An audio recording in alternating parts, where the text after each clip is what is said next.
Okay, this is a Z-scale turnout, which is just about the smallest that we do. These are the smallest PC board ties. These are the ones that are only 1 millimeter thick. And this fixture's a code 40 fixture. So I thought I'd just show just some of the differences for soldering with really small scales. It's not that much more difficult, a little bit harder, but really what makes it harder is that everything is in a confined area. But the process is pretty much the same. So I've got a few ties already in place. I'm going to put a couple more in. I'm just going to show you what I like to do to prepare the ties. There's more detail on this step in our turnout building video. You may want to watch that. So what I'm doing, I'm just going to mark this to length. Cut it to size. And what I like to do with the ties, even though most of the time the ties that you're going to get from us are going to be very good shape, they'll be polished and clean. But if they've been sitting, you've opened the bag and it's been sitting on your bench for a couple months, they start to tarnish, especially if you've handled them.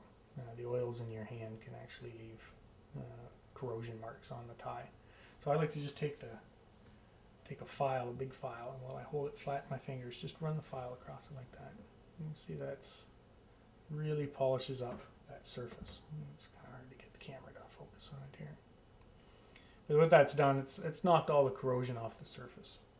So I have a habit when I'm building a turnout, every tie, after I cut it, I run across with the file and file it smooth. For two reasons. One, to take that corrosion off, and two is when you cut the tie, it has a tendency of leaving a little bit of a burr on the end, and it can cause the tie to not sit flat in the fixture. So by doing that little filing step, once on each side,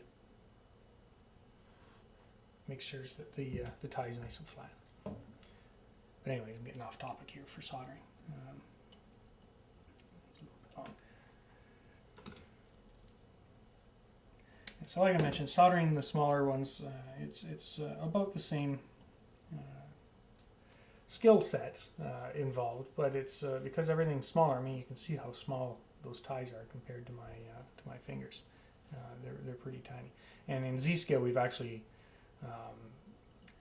put a bit of clearance around the tie pockets. In our initial fixtures that we made in the smallest scale Z didn't have this clearance. And what was happening is people were soldering. The tip was actually coming in contact with the fixture, and that was causing a bit of heat sinking. By putting this clearance in here, that eliminates any of the heat sinking. One of the reasons actually that the fixtures don't act as a heat sink is that when you're doing the soldering, you're soldering on top of the circuit board tie, which is made out of fiberglass. And fiberglass is a perfect insulator. It won't transmit heat. So you don't got to worry about the heat, the fixture sucking the heat out of the tip, because all the heat's going to stay in your circuit board tie. So that's not really much of an issue. Okay, so I'm going to put a little piece of this is code 40 rail down in the groove. And I'm going to solder the first piece with the, again, I'm going to start with the acid flux. Like I mentioned before, the acid flux is a far more aggressive type of flux, and it's easier to use. It's easier to solder when you use an acid-based flux. A little bit, you can see I'm just putting just ever so small of a dab on there. I mean, this applicator is absolutely massive compared to the size of these ties. I'm ready to solder. Again, I've got a little bit of corrosion on that tip. Get that cleaned up, ready to go. I'm going to solder this in place. Now, see if I can do this without blocking out the camera. Okay, now I'm holding the rail down while I solder. That's going to keep things from moving. And it's the very same process. I'm just going to put the tip in along there, touch the solder to the tip, and let it flow. And there's the solder joint. Kind of hard to see in all the glares, but it was exactly the same process and results as in the larger scale. Let's do another one here. Now I don't got to worry about holding it now, because once you get one soldered, it'll stay in place. So I'm going to put a little bit. Now in these smaller scales, you got to use a very, very small amount of solder. I mean, you can see this solder is almost it's 15 thousandths of an inch in diameter. That's about 3 times the thickness of a hair. But when you compare it to the tie, it's actually absolutely huge. So you don't need much. One thing I've noticed when I look at people's turnouts is, especially in the really small scales, is they have a blob of solder that's almost the size of the rail. So I'm just going to put just a dab, just like that. You know, actually holding it on there for a few seconds so it'll flow all the way around on the tie and underneath. Knock that one right out. Let's get back in place there. Actually knock this one loose. There we go. Okay, well, let's do a couple more with the acid flux. A little bit on each tie and put the rest of them on here. You see how things kind of bump around a little bit. That's because of the small size of this track and these ties. So it takes a little bit of more patience. Again, grab on there, let it flow. Back in place. A little dab. Let it flow. Another one here. Oh, get back there. Let it flow. There, those are soldered on. I'm just going to pop this out here. Probably get a better look without that glare of the fixture in the place. There you can see there's some very nice solder joints on there.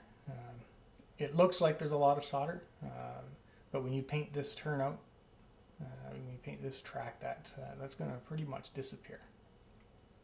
And those are nice, strong solder joints. It's very solid. It's not going to come off of there. Even though those ties are only a millimeter thick, 40 thousandths of an inch. So I'm going to do it again. This time I'm going to do it with the non-acid flux. We'll solder on the opposite rail.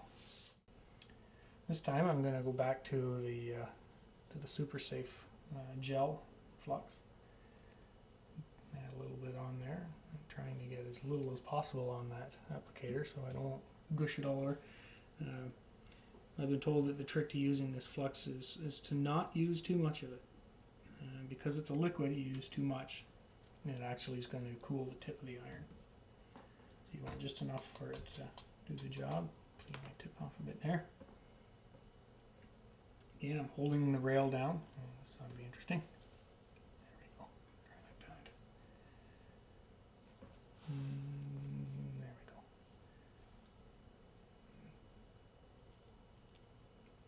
Same thing. Letting it flow. There, it's soldered. Let's do another one.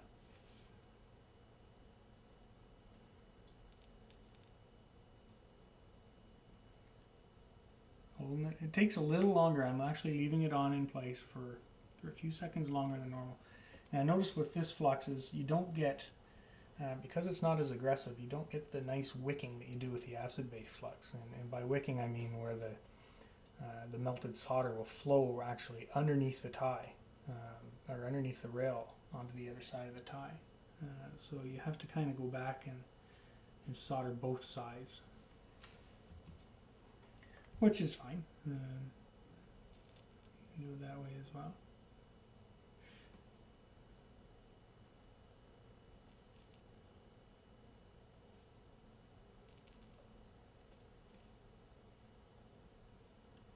Okay, spin this around. I'm going to do the solder. Yeah, you don't see any solder has come out on the other side. A little bit here, but not much. I'm going to apply a little bit more flux. And then do a solder joint on this side. Again, very little solder. You don't want those big globs in there. It doesn't look nice and it serves no purpose. And the final joint there. There we go. That looks pretty nice. Pop this out here and have a look. Those are nice solder joints.